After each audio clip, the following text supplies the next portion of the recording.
The reflection delay. I noticed it by accident. I was brushing my teeth when I realized my reflection felt off. Not wrong, just slightly delayed. When I raised my hand, it raised its hand a fraction of a second later. I froze. Maybe I was tired. I waved quickly. This time it matched perfectly. I laughed at myself. Too much screen time. The next morning, it happened again. I leaned closer to the mirror. My reflection leaned closer too, but it was smiling. I wasn't. The smile disappeared instantly. Now it matched me again. My heart started racing. I stepped back slowly. The reflection stepped back too, perfectly synced, except for the eyes. They didn't look scared. They looked curious. I avoided the mirror for the rest of the day. That night, I stood in front of it again. "Okay," I whispered, "if you're going to do something, do it." For a moment, nothing happened. Then I blinked. My reflection didn't. It kept staring, eyes wide open. Unblinking. I stumbled backward. The reflection stayed where it was, still close to the mirror, still staring out.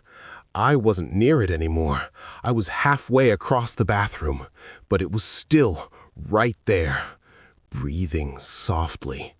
Its hand slowly lifted and pressed against the inside of the glass. I looked down at my own hands.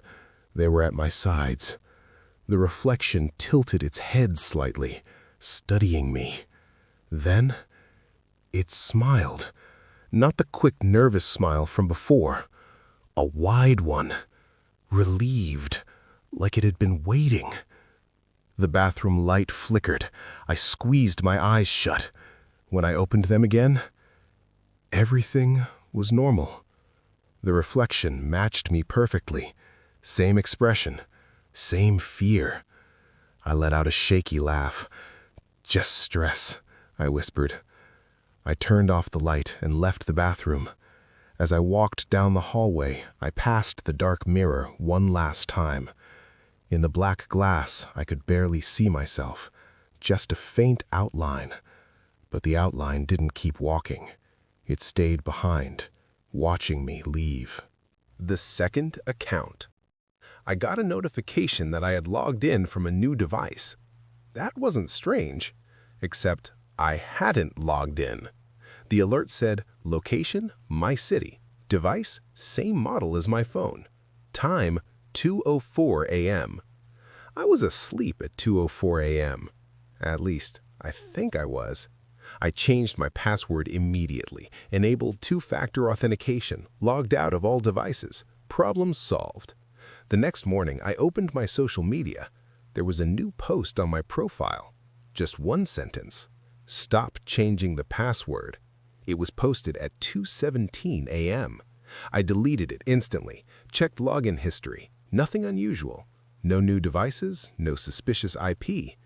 That night, I stayed awake. I kept my phone in my hand. At 2:03 a.m., nothing happened. 2:04 a.m., no notification. I exhaled slowly. Maybe it was a glitch. At 2:17 a.m., my screen lit up. New message from me. Same profile picture, same username. But when I tapped the profile, it was slightly different. One extra underscore at the end. The message read, "You're still awake." My mouth went dry. I typed back, "Who is this?" The reply came instantly, "You know who I am." I checked the account details. Created 3 years ago. That's how long I've had my account. Same bio, same old photos. Even posts I deleted years ago were there. Except in this version, I looked different in the pictures. Slightly off. In every photo, I wasn't smiling. I was staring at the camera. In one of them, I was staring slightly to the side, like I was looking at someone standing next to the photographer, standing exactly where I was now. Another message appeared. Why are you in my room? I felt the air change, cold, heavy. I'm not in your room, I typed. 3 dots appeared. Then, yes, you are. At 2:18 a.m., my bedroom light flicked on by itself. I didn't touch the switch. My phone buzzed again. A photo message. I opened it slowly. It was my room, taken from the corner near the ceiling. I was sitting on my bed, holding my phone, looking terrified. The timestamp on the image? 2:17 a.m. Another message. Log out. My screen froze. The other account started typing again. You keep logging into my life. The lights went out. Complete darkness. My phone screen was the only light left. Final message? There's only room for one of us logged in at a time. The extra toothbrush. I noticed it on Sunday morning. There were 2 toothbrushes in the cup. I live alone. For a second, I just stared at them. Maybe it had been there before. Maybe I just never paid attention. 1 blue, 1 green. I always use blue. I picked up the green one. It was damp, like it had just been used. My stomach tightened. I checked the mirror. Nothing unusual. Apartment door still locked, windows closed. I told myself I was being paranoid. Maybe I bought a pack of 2. Maybe I tried the green one once. Stress can mess with memory. I threw the green toothbrush away. Problem solved.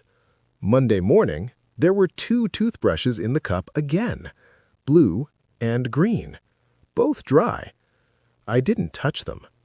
I checked the trash can. The green toothbrush I threw away was still there. I took a picture of both brushes in the cup, sent it to my friend.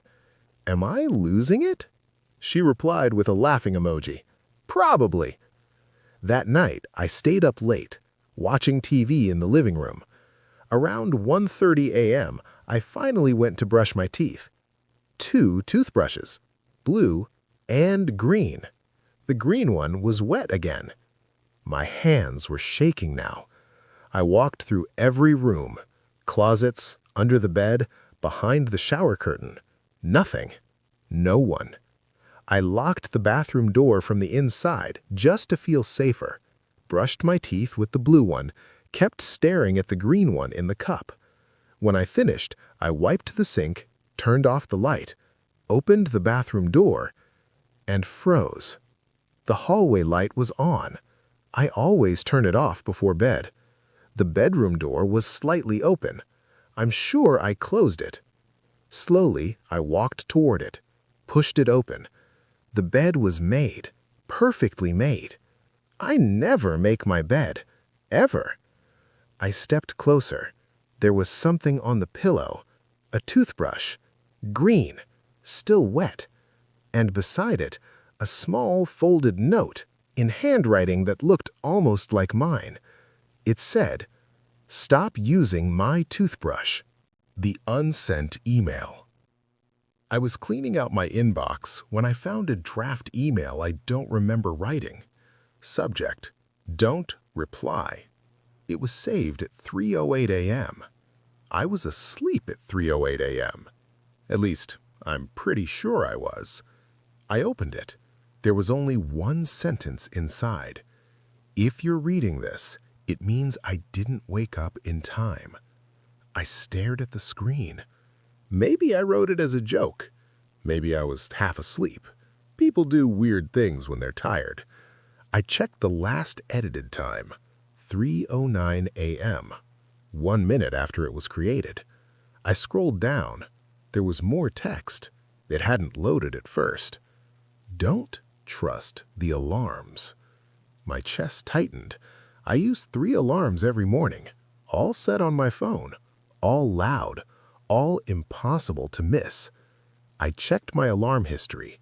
This morning's alarms showed as dismissed, not missed, dismissed, at 3:10 a.m. I don't wake up at 3:10 a.m. ever. I kept reading the draft.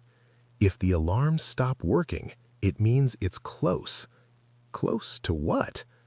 I felt a strange pressure in my ears, like when a room goes too quiet. There was one last line at the bottom. Tonight, stay awake past 3:10. I looked at the clock. 2:47 a.m. I hadn't realized it was that late. I told myself this was ridiculous. I brushed my teeth, turned off the lights, lay in bed staring at the ceiling. 3:07 a.m. My phone screen lit up. No notification, just on. 3:08 a.m. My alarms started going off. All three, at once, loud, violent. I grabbed my phone, turned them off. My hands were shaking.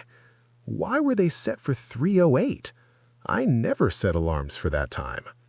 My screen flickered. A new draft email appeared. Subject, you replied. It was being typed in real time. No one was touching the keyboard. The words appeared slowly. You told me not to wake up. The alarms started ringing again, but this time, they weren't coming from my phone.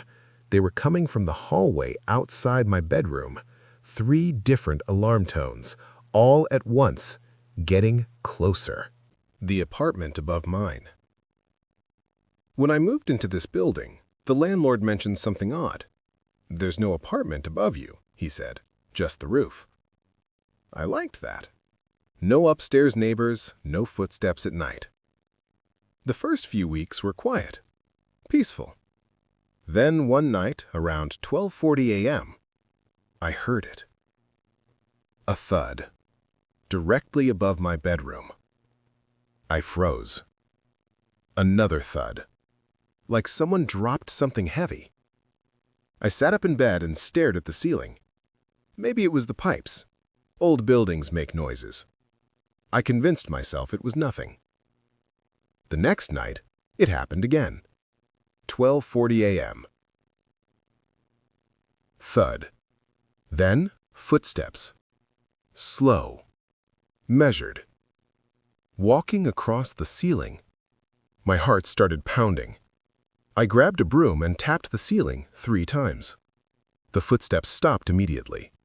Silence. Relief washed over me. Until 3 slow taps came back. From above. I didn't sleep much after that. The next morning I went to the landlord. You said there's no apartment above me. There isn't. I hear footsteps. He frowned. There's only the roof and a sealed storage crawl space. Nobody can access it. Can you show me? He hesitated, then agreed. We climbed up a narrow maintenance ladder at the end of the hallway. At the top was a metal hatch, locked. He unlocked it, pushed it open. Cold air rushed down. We climbed into the crawl space. It was small, dusty, filled with insulation and old wiring. No furniture, no signs of anyone living there. No space for someone to walk upright. You see? He said. I nodded, embarrassed. That night, 12:40 a.m., I was awake, waiting. The thud came, louder this time, right above my bed. Then, footsteps, slow, dragging slightly, like someone pacing. I didn't tap the ceiling this time. I just listened. The pacing continued for almost 10 minutes. Then, it stopped directly above my head. Silence. I held my breath. A soft scratching sound began, like fingernails against wood, slowly tracing the outline of my room, from one corner to the other. I couldn't take it anymore. I grabbed my phone and turned on the flashlight, pointed it at the ceiling. The scratching stopped. Complete silence. Then my phone buzzed. Unknown number. One message. A photo. My hands shook as I opened it. It was my bedroom, from above. The angle was wrong, like it was taken from inside the ceiling. I was in the picture, lying in bed, holding my phone. The timestamp, 12:39 a.m. 1 minute before the noise started. Another message appeared. You're loud when you breathe. The ceiling creaked. Dust drifted down onto my face. And then, right above me, a slow, heavy breath.